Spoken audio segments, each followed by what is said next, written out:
چند باتیں امام بخاری کے بارے میں بھی کرنا چاہوں گی کہ آخر صحیح بخاری سے ہی انتخاب کیوں. اگرچہ حدیث کی بہت سی کتابیں اور بہت سی اوتھینٹک احادیث ہیں اور ان سب کتابوں سے احادیث لی جا سکتی تھی، لیکن اس وقت صرف ایک کتاب پر فوکس کیا گیا ہے، اور اس کے بعد ہو سکتا ہے کہ اور کتابوں میں سے بھی ایسی اوتھینٹک احادیث نکال کر پیش کی جائیں، لیکن اس وقت صرف ایک کتاب کو مد نظر رکھا گیا ہے. اور اس کی ایک وجہ یہ بھی ہے کہ جب آپ یہ حدیثیں یاد کر لیں یا پڑھ لیں تو آپ آرام سے یہ کہہ سکیں کہ یہ بخاری نے اس کو روایت کیا، یہ حدیث بخاری میں موجود ہے، کیونکہ اس سے ایک اوتھینٹسٹی کا اور ہی معیار مقرر ہوتا ہے. کیونکہ ابھی آپ دیکھیں گے کہ امام بخاری کی جو تھوڑی سی لائف ہسٹری اور تھوڑا ان کا طریقہ کار اس کتاب کو لکھنے کا کیا رہا ہے، تو اس سے انشاءاللہ اور یقینی علم میں اضافہ ہوگا. تو صحیح بخاری کے جو مؤلف ہیں جن کو امام بخاری کہا جاتا ہے، ان کا نام محمد تھا، محمد بن اسماعیل بن ابراہیم بن المغیرہ بن بردزب الجوفی. کنیت ابو عبداللہ تھی، لقب امام المحدثین اور امیر المؤمنین فی الحدیث، امام المحدثین کے نام سے جانے گئے. امام بخاری 13 شوال 194 ہجری کو جمعہ کی نماز کے بعد بخارا شہر میں پیدا ہوئے، جو اس وقت ازبکستان کا حصہ ہے. امام بخاری کے پردادا مغیرہ جو ہیں وہ مجوسی تھے، آتش پرست. انہوں نے بخارا کے گورنر یمان جوفی کے ہاتھ پر اسلام قبول کیا. ان کے والد ایک محدث تھے جن کا نام اسماعیل تھا، وہ ایک محدث تھے، یعنی امام بخاری محدث والد کے بیٹے تھے. وہ امام مالک کے شاگرد تھے. امام بخاری کے والد امام مالک کے شاگرد تھے. انہوں نے اپنے والد کا تذکرہ اپنی تاریخ میں کیا ہے، اور ابن حبان نے بھی اپنی کتاب الثقات میں ان کے والد کا تذکرہ اس طرح کیا ہے کہ اسماعیل بن ابراہیم امام بخاری کے والد حماد بن زید اور امام مالک سے روایت کرتے ہیں، اور عراقیوں نے ان سے روایت لی ہے. تو وہ دوسرے لفظوں میں ایک عالم باپ کے بیٹے ہیں. پھر اسی طرح یہ ہے کہ امام بخاری کے والد کی ایک خاص بات یہ بیان کی جاتی ہے کہ وہ حلال کمائی کا اہتمام کرتے تھے اور بہت ہی محتاط تھے اس معاملے میں. ان کے شاگرد احمد بن حفص کہتے ہیں میں اسماعیل کی وفات کے وقت ان کے پاس تھا. اس وقت انہوں نے کہا میں اپنے مال میں 1 درہم بھی حرام کا نہیں پاتا، 1 درہم بھی حرام کا نہیں پاتا، اور نہ ہی 1 درہم مشتبہ پاتا ہوں کہ اس میں کوئی شک ہو مجھے. تو حرام اور مشکوک چیز سے ان کی کمائی بالکل پاک تھی. یاد رکھیے حلال کمائی انسان کے اخلاق پر اثر انداز ہوتی ہے، اور نہ صرف یہ کہ انسان کی اپنی اولاد پر بلکہ اولادوں کی اولاد پر، نسلوں تک اس کا اثر بھی جاتا ہے. والد کے علاوہ امام بخاری کی والدہ بھی بہت نیک خاتون تھی، بہت زیادہ دعائیں کرنے والی، اللہ کے حضور گڑ گڑانے والی.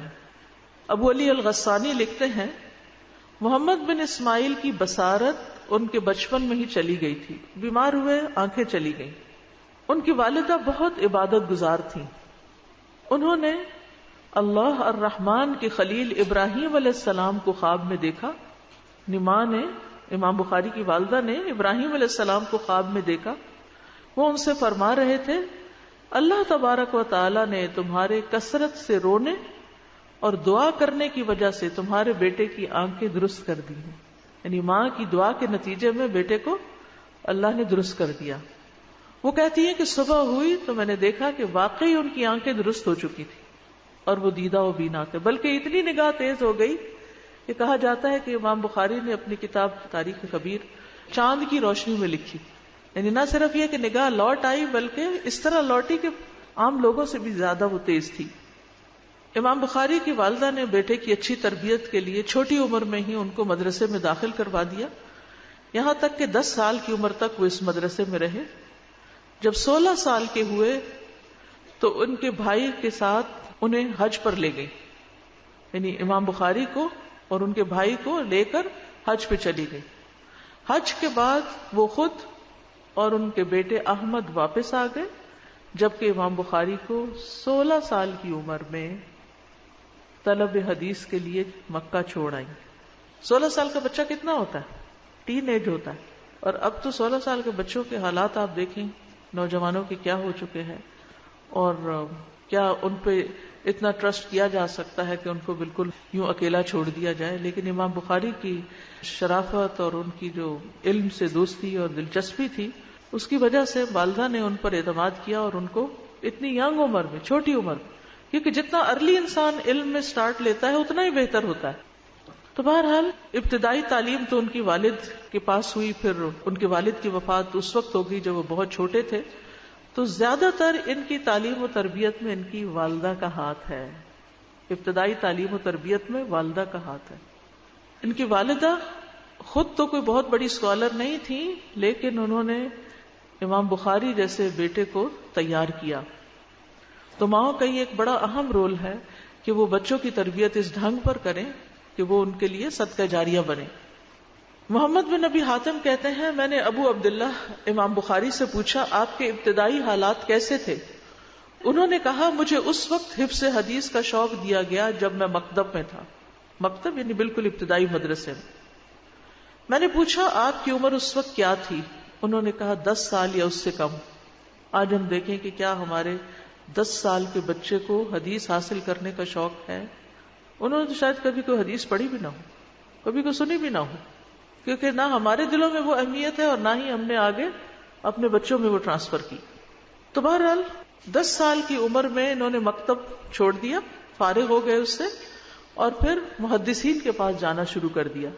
پھر جب اپنے شہر اور علاقے کے سارے محدثین سے علم حاصل کر چکے تو پھر حج کے موقع پر انہوں نے باہر کے محدثین سے علم حاصل کرنا شروع کیا.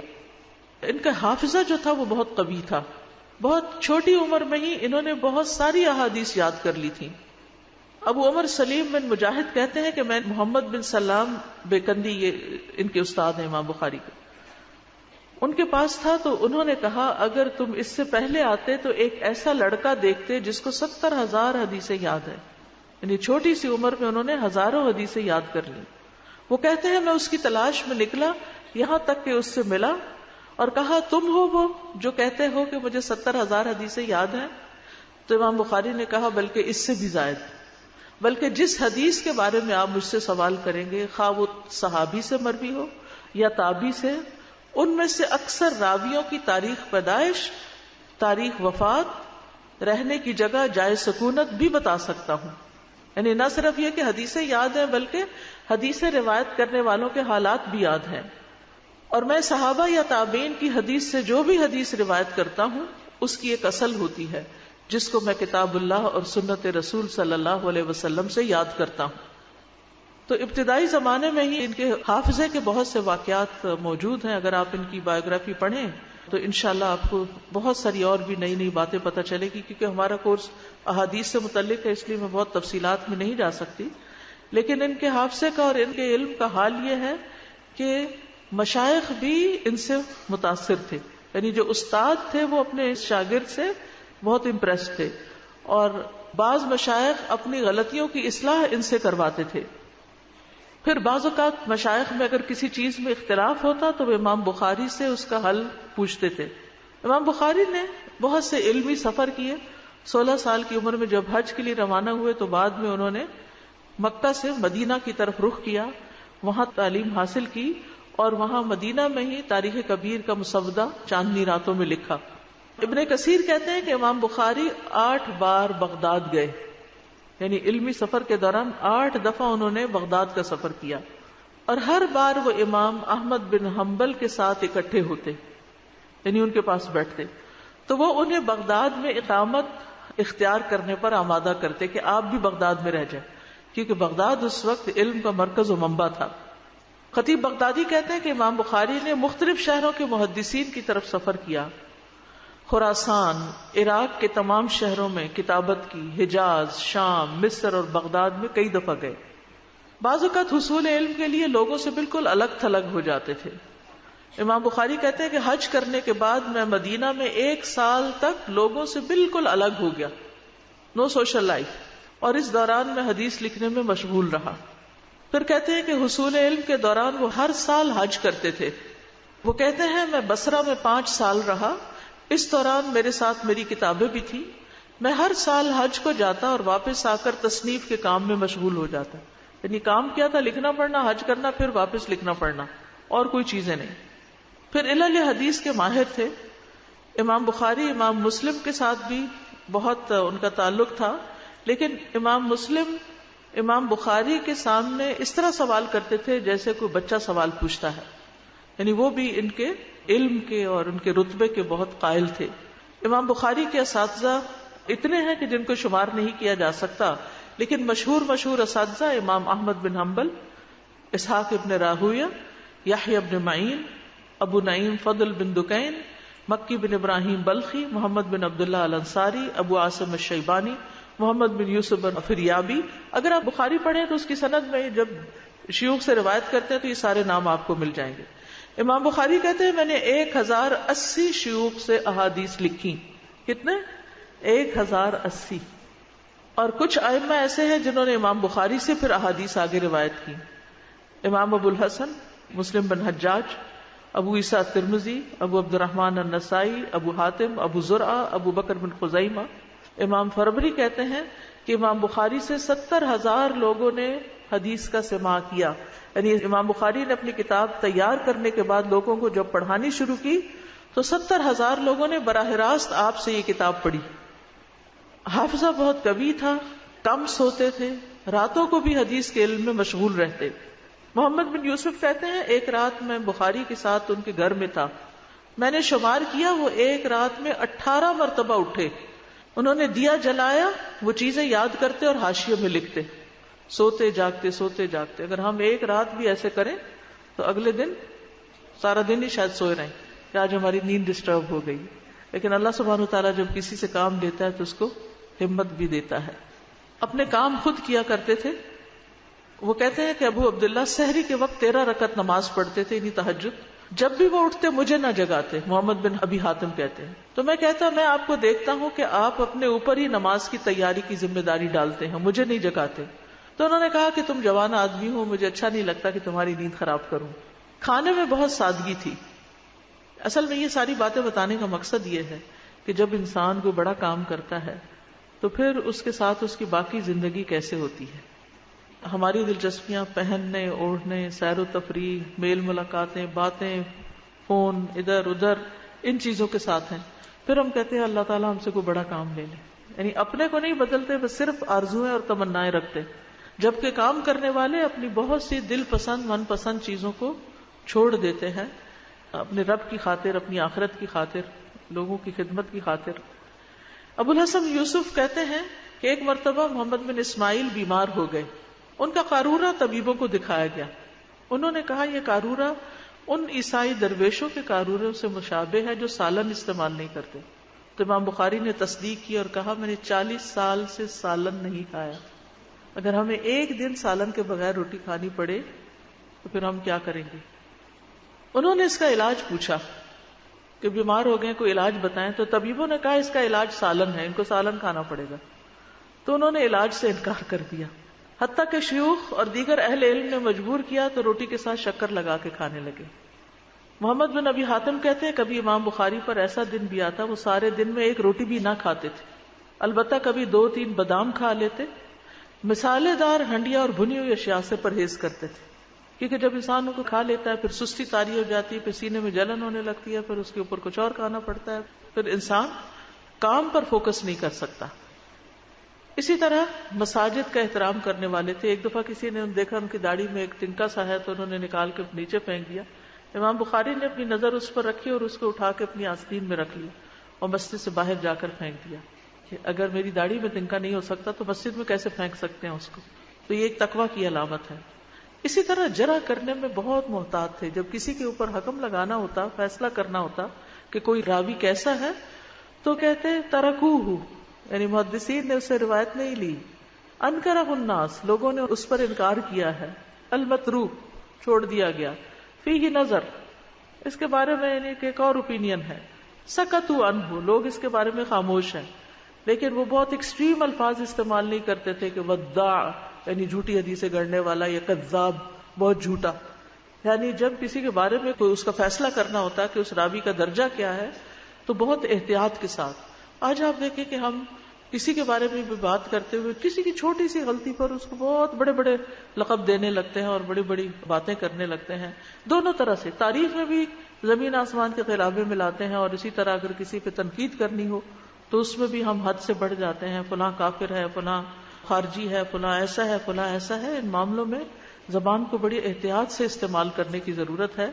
امام بخاری آپ دیکھیں فیہ نظر، اس بندے کا معاملہ مشکوک ہے. زیادہ زیادہ آپ کیا کہہ سکتے ہیں؟ اس کا معاملہ مشکوک ہے. یہ باتیں سنت سے مطابقت نہیں رکھتی. اگر کسی کے متعلق آپ دیکھتے ہیں کہ وہ سیدھی رستے سے ہٹا ہوا ہے تو احتیاط کے ساتھ اس کے بارے میں کوئی بات کریں. امام بخاری کہتے ہیں جب سے مجھے پتا چلا کہ غیبت حرام ہے میں نے کبھی کسی کی غیبت نہیں کی. وہ کہا کرتے تھے مجھے امید ہے کہ میں اللہ سے اس حال میں ملوں گا کہ وہ کسی کی غیبت کرنے پر میرا مواخذہ نہیں کرے گا. یعنی اتنے کانفیڈنس کے ساتھ کہتے تھے. تو اس سے یہ پتا چلتا ہے کہ وہ کانشیسلی شعوری طور پر غیبت سے بچتے تھے. آج ہم میں سے کون یہ دعویٰ کر سکتا ہے کہ میرے اعمال نامے میں کوئی غیبت نہیں کسی کی؟ تو جس طرح لقمہ حرام انسان کی شخصیت کے اندر بگاڑ پیدا کر دیتا ہے، مزاج میں بگاڑ پیدا کرتا ہے، اسی طرح زبان کا غیر محتاط استعمال جو ہے وہ بھی انسان کے اندر سے تقویٰ دور کر دیتا ہے، اور پھر کاموں میں برکت نہیں ہوتی، زبان میں تاثیر نہیں رہتی. تو اس لیے بہت ضروری ہے کہ ہم جو دین کا کام کرنے والے ہیں، دین کے طالب علم ہیں، پڑھنے پڑھانے والے ہیں، ہم اپنی زبان اور اپنے لقمے اور ان چیزوں کے بارے میں بہت محتاط رہیں. امام بخاری بہت باریکی کے ساتھ اپنا محاسبہ کرنے والے تھے. محمد بن ابو حاتم کہتے ہیں ایک دفعہ ہم فربر میں تھے، تیر اندازی کے لیے سوال ہوئے. ہم ایک راستے کی طرف نکل گئے جو نہر کے دہانے کی طرف جاتا تھا، تو ہم تیر چلانے لگے. امام بخاری کا تیر پل کی اس میخ یا ستون کو جا لگا جو نہر کے اوپر تھا. وہ ستون پھٹ گیا. جب وہ ابو عبداللہ نے یہ دیکھا تو اپنے جانور سے نیچے اتر آئے، ستون سے تیر کو نکالا اور تیر اندازی چھوڑ دی، اور ہمیں کہا واپس چلو. ہم ان کے ساتھ واپس گھر آ گئے تو انہوں نے مجھ سے کہا کہ ابو جعفر مجھے تم سے ایک کام ہے، کیا تم وہ پورا کرو گے؟ میں نے کہا جی ہاں، آپ کا حکم ماننے کے لائق ہے. کہا بہت اہم کام ہے. اور وہ چڑھائی چڑھنے والوں کی طرح لمبے لمبے سانس لے رہے تھے، یعنی ان کا سانس پھولا ہوا تھا. انہوں نے ان کو جو ہمارے ساتھ تھے کہا تم ابو جعفر کے ساتھ جاؤ یہاں تک کہ تم بھی اس کام میں اس کی مدد کرو جس کا میں نے اس سے مطالبہ کیا ہے. تو میں نے کہا کہ وہ کیا کام ہے؟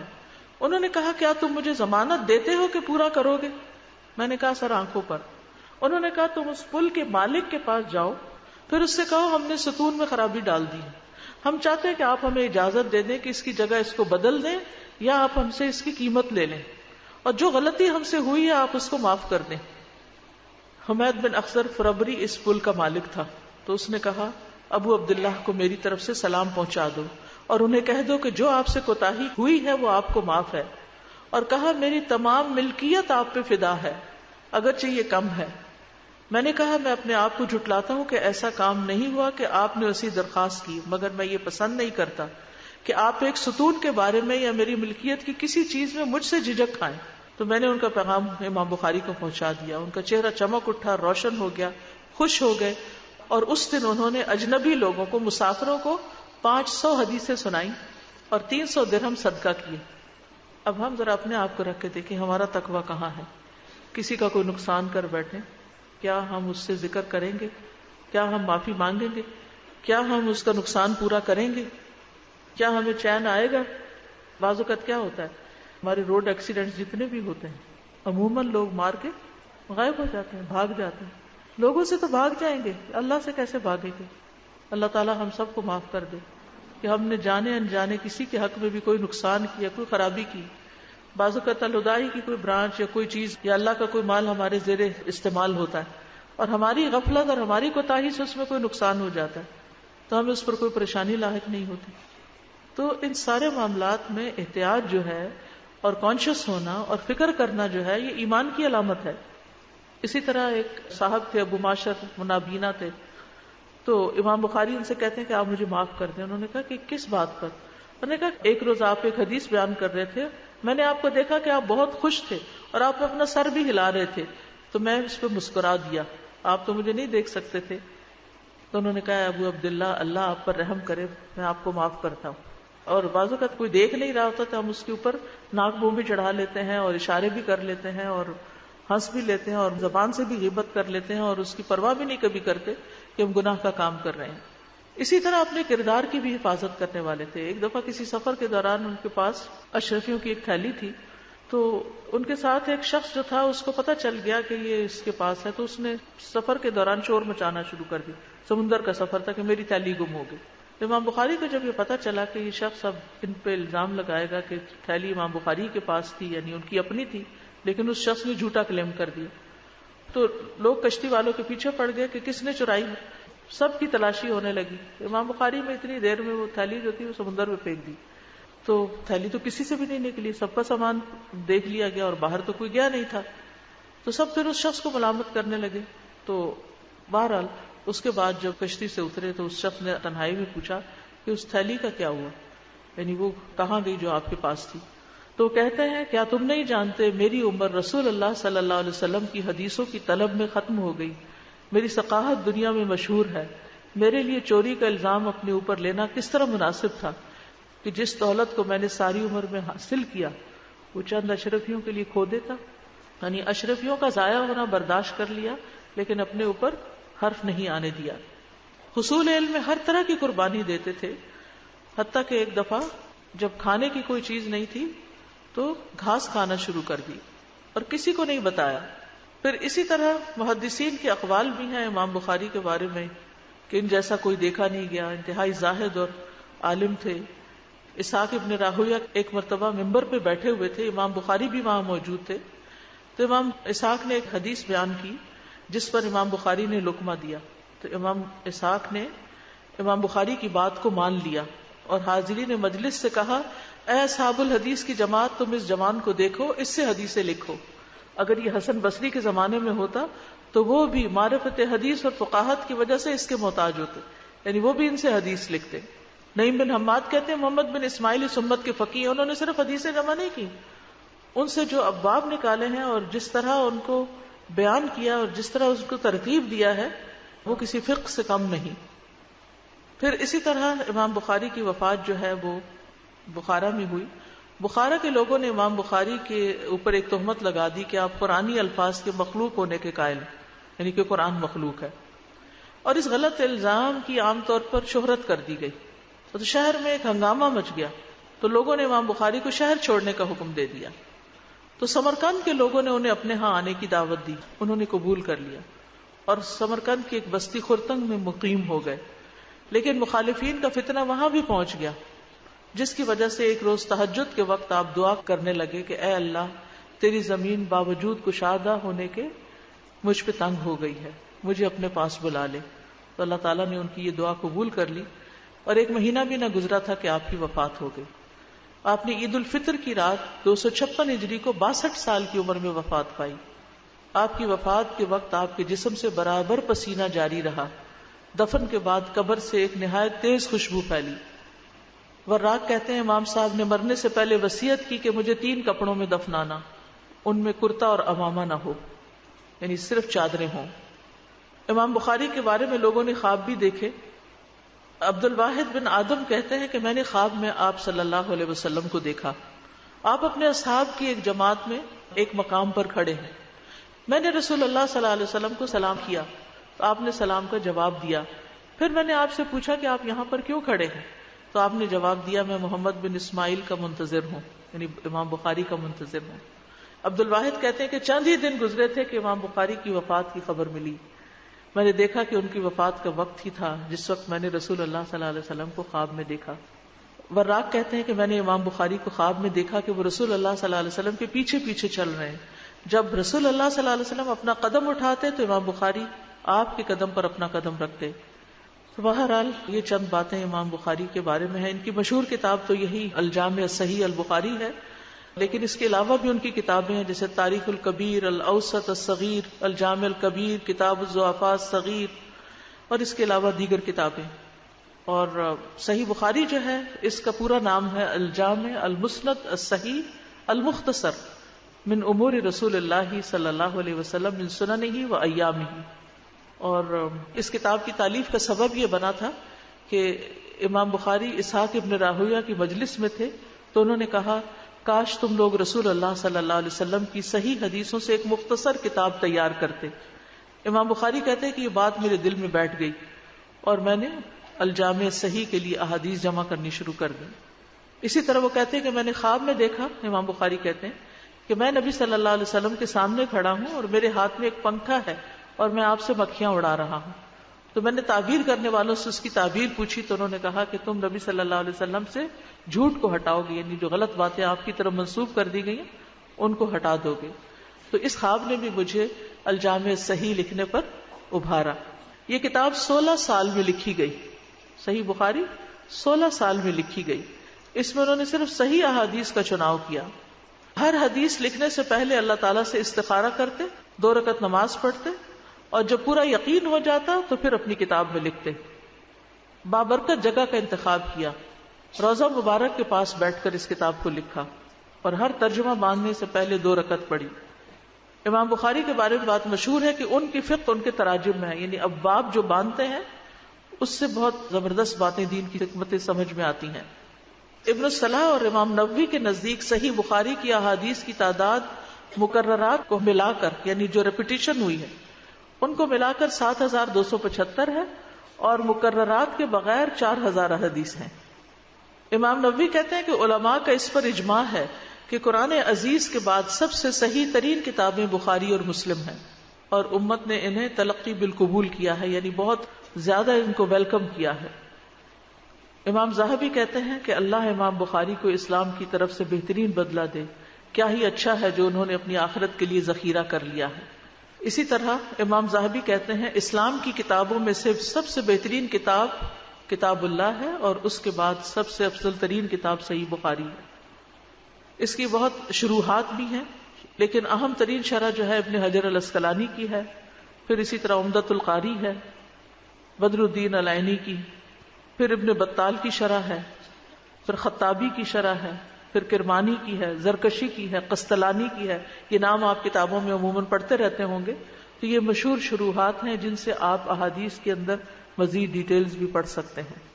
تو یہ مختصر سا ایک تعارف ہے حدیث کے بارے میں کہ حدیث کیوں پڑھیں، اور پھر اس کے ساتھ ساتھ امام بخاری کون تھے اور ان کی اصل کتاب کیا ہے. الحمدللہ ہم اس کا ریگولر مطالعہ کر رہے ہیں، لیکن یہ ہے کہ آپ کے سامنے چند مختصر سی احادیث شیئر کی جائیں گی. اگر اس کے بعد آپ کو شوق ہو تو آپ پوری کتاب بھی باقاعدہ پڑھ سکتے ہیں. السلام علیکم. وعلیکم السلام. مجھے جو سب سے زیادہ انسپائرنگ بات لگی تھی جو آپ نے اسٹارٹ میں بتایا نا کہ ان کے فادر کی ان کے بچپن میں ڈیتھ ہو گئی تھی، اور ان کی مدر جو تھی انہوں نے ان کو ریز کیا تھا اور انہوں نے ان کی تربیت کی تھی. اکثر آج کل جو مدرز ہیں، جو میری کولیگز بھی ہیں یا جو میرے جاننے والے ہیں، ان میں سب سے زیادہ کمپلینٹ یہ ہوتی ہے کہ ہمارے بچوں کی تربیت میں ہمارے ہسبینڈز جو ہیں وہ رول پلے نہیں کرتے. تو اگر ہم ان کی لائف ہسٹری دیکھیں یا اگر ہم ان کی لائف کو دیکھیں تو ان کی مدر نے اپنی پوری زندگی ان کی تربیت پہ انویسٹ کی، اور انہوں نے ایک بار بھی کمپلین نہیں کی اپنے حالات کی. اور پھر 16 سال جدائی برداشت کی. آج کسی ماں کا حوصلہ ہے کہ 16 سال بچے کو دور رکھے اپنے سے کہ وہ کوئی بڑا کام کر لے؟ یعنی یہ جو امام بخاری کو 16 سال کی عمر میں چھوڑ کر آئی تھی مکہ، وہ 16 سال اپنا کام کرتے رہے، اور جب کتاب مکمل ہوئی تو پھر واپس آئے تھے.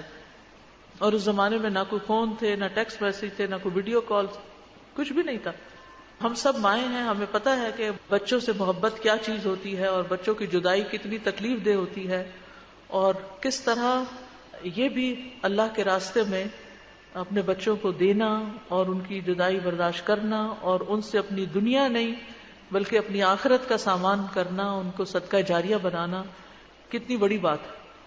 اس کے لیے بڑا حوصلہ چاہیے، اور یہ وہی ماں کر سکتی ہے جس کے ذہن میں یہ سارے مقاصد بہت واضح ہوں کہ وہ یہ کام کیوں کر رہی ہے.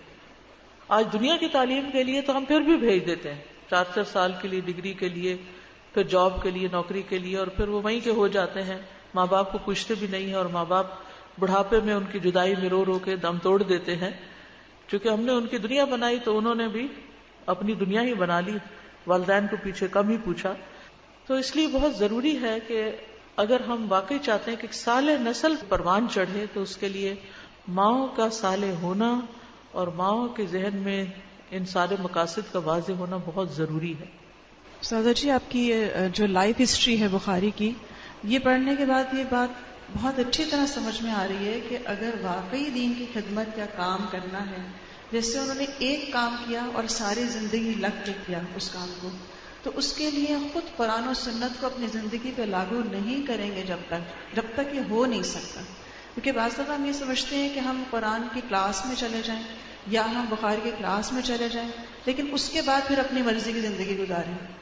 تو یہ چیز پھر ہمیں حسرتوں میں لے جاتی ہے اور پھر ایک گلٹ میں لے جاتی ہے کہ ہم قرآن پڑھتے بھی ہیں لیکن ہم سے پتہ نہیں کام کیوں نہیں ہوتا. وجہ یہ ہے کہ ہم وہ زندگی کا پیٹرن نہیں بدلتے اپنا، یا سوچ کا انداز نہیں بدلتے، یا ہم یہی کہتے رہتے ہیں کہ اس جیسے معاشرے میں رہتے ہوئے ہی اپنے آپ کو رول ماڈل بنانے کے لیے تیار نہیں ہوتے. میں نے جو سنا ہے سارا احوال اور جو میں نوٹ کر پائی ہوں، جو میں کہنا چاہ رہی ہوں یہ کہ وہ دیکھیں قرآن کے بعد صحیح بخاری کی اتنی اہمیت ہے اور یہ جس شخصیت نے یہ سارا کام کیا، کتنی محنت. جو مین چیز مجھے سمجھ آ رہی ہے وہ رزق حلال ہے، کیونکہ ان کی کمائی جو بیسک جس پہ وہ بیس جو تھی ان کی زندگی کی، جو رزق انہوں نے کھایا وہ حلال تھا، اس وجہ سے ان میں اتنی بات آئی. اور یہ خواتین کے لیے سمجھنا بہت ضروری ہے اور خواتین کا اس میں بہت زیادہ رول ہے کہ آج وہ رزق حلال کی طرف کس طرح مائل کرتی ہیں اپنے شوہروں کو، اپنے بیٹوں کو، خود وہ کس طرح سے اس طرف لے کے آتی ہیں، پھر وہ اپنی اولاد کی تربیت کر پائیں گے. بالکل. یعنی امام بخاری نے کتاب لکھنے میں 16 سال لگا دیے، تو کیا ہم پڑھنے کے لیے دن کا 1 گھنٹہ نہیں نکال سکتے؟ ہم اتنا بھی نہیں کر سکتے کہ ہم اتنی تکلیف یا زحمت کر لیں کہ اس کو پڑھ ہی لیں؟ سال ہر سال تک یہ کتابیں گھروں میں، لائبریریوں میں بند پڑی رہتی ہیں اور نکال کے کھولنے کی زحمت گوارا نہیں کرتے. السلام علیکم. مجھے جو بہت خوشائن بات لگی ہے اور جو ہم سب بھی مائیں پڑھ لینے کے بعد تھوڑا سا پریشان ہوتی ہیں بچوں کے سلسلے میں، کہ انہوں نے خواب میں دیکھا کہ اللہ نے تمہارے رونے اور دعا کی وجہ سے ان کی آئی سائٹ درست کر دی ہے. اگر آئی سائٹ درست ہو سکتی ہے، اخلاق درست ہو سکتے ہیں، ایمان درست ہو سکتے ہیں، ہم لگے رہیں. وہ جب تک کہ اس غم کے ساتھ انسان سوتا جاگتا نہیں ہے اور اس لگن سے پکارتا نہیں ہے، تو ضرور انشاءاللہ اللہ تعالی ہمارے لیے بھی سنے گا، ہمارے بچوں کے لیے اور آئندہ نسلوں کے لیے جو دعا ہم کرتے ہیں. اور کبھی مایوسی آنے لگتی ہے، نہیں مایوس نہیں ہمیں ہونا، انشاءاللہ اللہ ضرور سنے گا. آج آپ دیکھیں تو ہر دوسری ماں اپنے بچے کے لیے پریشان ہے. شاید ہی کوئی ماں ہو جو یہ کہے کہ مجھے بچوں کی طرف سے کوئی پریشانی نہیں، سب دین پر ہیں، نمازی ہیں، دین کی خدمت کرتے ہیں. شاید ہی کوئی ماں ملے ایسی. ہر دوسری ماں، اگر 2 بچے لگے ہوئے ایک طرف تو ایک کسی دوسری طرف لگا ہوا. یعنی یہ پریشانی سب کی پریشانی ہے. لیکن اس پریشانی کا حل ہم کیا کرتے ہیں؟ ایک دوسرے کے سامنے رونا روتے رہتے ہیں، یا ماں باپ کو ستاتے ہیں، یا اپنی دوستوں کو بد مزہ کرتے رہتے ہیں، یا پھر اپنے دوسرے بچوں کے سامنے رونا دھونا کرتے رہے. اس سارے رونے دھونے جو لوگوں سے ہم کر رہے ہیں نا، یہ اللہ کے سامنے کر لیں. سجدوں میں روئیں، تنہائی میں روئیں اور دعائیں کریں. پھر دیکھیں کیسے نہیں اولاد کی اصلاح ہوتی. یعنی کوششیں کرنے کے باوجود ساتھ ساتھ دعائیں. ہم سب چاہتے ہیں کہ ہم اللہ سے جڑ جائیں، اللہ کے قریب ہو جائیں، لیکن اس کا طریقہ کیا ہے؟ اس کا طریقہ یہ ہے کہ ہم بیچ میں سے لوگوں کو نکال دیں اور براہ راست اللہ کے سامنے فریادیں کریں. کسی کے سامنے بھی دکھ رونے کی کوئی ضرورت نہیں کہ وہ سارا رونا ایک جگہ کر دے کہ یہ میں نے اللہ کے سامنے رونا ہے. تہجد میں، سجدوں میں، جب خیال آئے، جب دل بھر آئے، جب پریشانی ہو، جب تکلیف ہو، بس وہ ساری اللہ کے سامنے. انما اشکو بثی وحزنی الی اللہ. یعقوب علیہ السلام کی مثال ہمارے سامنے ہے. تو کس طرح اللہ سبحانہ وتعالیٰ نے کئی سال کے بعد بیٹا لوٹا دیا اور کتنے بڑے مقام پر پہنچا کے ملایا. دعا قبول ہوئی نا، مایوس نہیں ہوئے. تو چاہے بچے چھوٹے ہیں یا بچے جوان ہیں یا بڑے ہیں، چاہے کتنے بھی بھٹک چکے ہیں، بہک چکے ہیں. عبداللہ بن مبارک کے بارے میں آپ پڑھیں، کئی ایسی مثالیں ہیں کہ جس میں والدین کی دعاؤں نے بچوں کے رخ پلٹ دیے زندگی کے. استاذہ جی، ایک امام بخاری کی جو زندگی ابھی ہم نے پڑھی تو اس میں ایک چیز اتنی زیادہ مجھے اسٹرائک کر گئی ہے کہ ادر دین ان کا جو ایکیڈیمک سارا کام ہے، جو انہوں نے حدیث کلیکٹ کی، اتنی محنت کی، ادر دین دیٹ وہ پوری ہسٹری میں ایک خاموش سا کردار ہے. کوئی بہت زیادہ باتیں نہیں وہ کرتے تھے. کوئی ان کا ایسا کوئی ہے کہ امام بخاری نے ایک دفعہ یہ کہا یا ایک اسٹوڈنٹ کو یہ کہا یا ایسے کہا. بس یہ ہے کہ انہوں نے 70,000 لوگوں کو بھی پڑھائی تو وہ حدیث آگے پڑھا دی. ان پر الزام لگ تو بھی انہوں نے اس کی کوئی ہمیں نہیں پتا چلتا اینڈ میں تو انہوں نے موت ہی مانگ لی اللہ تعالیٰ سے. انہوں نے اس میں بھی کوئی یہ نہیں کہ اپنے آپ کو ڈیفینڈ کیا کہ میں اس میں بلیو نہیں کرتا یا اس طرح, اور جگہ چھوڑ دی. اور اس کے باوجود آپ دیکھیں اللہ تعالیٰ نے کتنی قبول کی ان کی, اور مجھے ایسا لگتا ہے کہ اسی لیے قبول کی. ہم لوگ بہت بولتے ہیں, ہم بات بہت زیادہ کرتے ہیں نوٹس کروائے جانے کے لیے, مجھے ایسا لگتا ہے.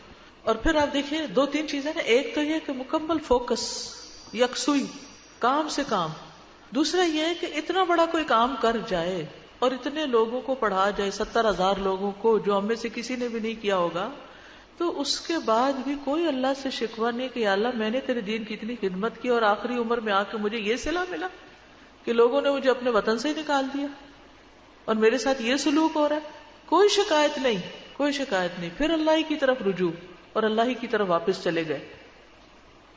استاذہ, اللہ تعالیٰ نے ان کو جو میموری تو ایکسیپشنل دی تھی, ریمارکیبل میموری تھی ان کی, مگر ہم دیکھتے ہیں کہ وہ روٹین تھی, ان کا جو لائف اسٹائل تھا, جیسے کہ بہت سمپل کھاتے تھے, سالن کئی سالوں سے نہیں کھایا, کئی دفعہ پورا دن روٹی نہیں کھائی, رات کو نیند ان کی مسلسل نہیں تھی, 18 دفعہ رات کو اٹھتے تھے. تو میں یہ سوچ رہی تھی کہ how come he had so much of stamina, کم کھایا کم سوئی, اس کے باوجود انہوں نے اتنا بڑا کام کیا. So what was that special drive جو ان میں تھی؟ مجھے تو یہ حدیث یاد آتی ہے, ایسی مثالیں جب میں پڑھتی ہوں کہ کم کھاتے تھے اور کم سوتے تھے اور پھر بھی وہ اتنا کچھ کر جاتے تھے. جیسے حدیث میں آتا ہے نا کہ جب کوئی بیمار ہو تو اسے کھانے کے لیے مجبور نہ کرو, کیونکہ اللہ تعالیٰ اس کو کھلاتا اور پلاتا ہے. تو مجھے لگتا ہے کہ اللہ تعالیٰ ہی لوگوں کو ایسی ہمت اور طاقت دیتا اور کھلاتا پلاتا ہے کہ وہ اپنے کام میں لگے رہتے ہیں اور اللہ تعالیٰ ان کی ضروریات پوری کرتا رہتا ہے. جی استاذہ, آج کے دور پہ جو ایک بہت بڑا فتنہ ہے وہ ہے حدیث کا انکار. تو جب ہم امام بخاری کے حالات پڑھتے ہیں اور ان کا مقام دیکھتے ہیں, ہم یہ دیکھتے ہیں کہ انہوں نے کتنی محنت کی, اتنی محنت کی, تو اس چیز کی افادیت کا بھی اندازہ ہوتا ہے کہ ہم قرآن کو تو آج کے دور میں بہت سے لوگ بہت اہمیت دیتے ہیں, لیکن احادیث کا وہ مقام جو ہے وہ اب آہستہ آہستہ ختم ہوتا جا رہا ہے. تو اس سے جب ہم امام بخاری کے حالات پڑھتے ہیں اور ان کو دیکھتے ہیں کہ کتنی امپورٹنٹ چیز تھی جس کے لیے انہوں نے اپنی ساری زندگی وقت. بالکل, تو سنتوں کو زندہ کرنے کی ضرورت ہے. جب میں نے یہ صحیح بخاری کا یہ ساری باتیں پڑھی تو مجھ میں یہ شوق پیدا ہوا ہے کہ میرا دل چاہ رہا ہے کہ میں آج سے ہی صحیح بخاری پڑھنا شروع کر دوں. لیکن میری یہ خواہش ہے کہ الہدیٰ جیسے ادارے میں ایک پورے پلان کر کے سارا یہ صحیح بخاری پڑھائی جائے.